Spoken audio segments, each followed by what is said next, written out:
কয়েকদিন আগে তোমাদের একটা কোকোমেলন থিমের কেক দেখিয়েছিলাম, যেটা 3 টায়ারের উপর ছিল। ওই কেকটা যেই দিদিটা অর্ডার করেছিল, এই 4 টায়ারের কেকটাও সেই একই দিদির অর্ডার ছিল। সে একদম পরপর দুটো কেক নিল আমার কাছ থেকে। সে যখন প্রথম 3 টায়ারের ওই বড় কেকটা তার দাদার বা দিদির মনে হয় মেয়ের জন্মদিন উপলক্ষে সে নিয়েছিল, তো তখন সে বলেছিল ওই অর্ডারটা দেওয়ার সময় যে এই কেকটা যদি তাদের ভালো লাগে তাহলে সামনেই তার ছেলের জন্মদিন আছে 1 বছরের, তখনও সে আমার থেকেই তাহলে কেকটা নেবে। তো এইটুকুই বুঝতে পেরেছিলাম যে তাদের আমার কেকটা বেশ ভালো লেগেছে, তার জন্যই সেকেন্ড অর্ডারটা সে দেয়।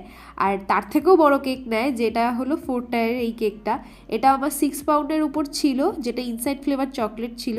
কেকের ডিজাইন কাস্টমার চয়েস করেই দিয়েছিল, সেম টু সেমই করেছি, কেবল ছবিটাতে কেকের উপর ফন্ডেন্ট দিয়ে তৈরি একটা ক্রাউন ছিল, যেটা কাস্টমার দিতে বারণ করেছিল। তো তার বদলে আমি এরকম একটা ক্রাউন বসিয়েছি, যেটা কাস্টমারের বেশ পছন্দ হয়েছে। তো তোমাদের কতটা পছন্দ হলো এই কেকটা কমেন্ট করে জানিও, আর ভালো লেগে থাকলে একটা লাইক করে দিও। তো চলো আজকের মতো টাটা।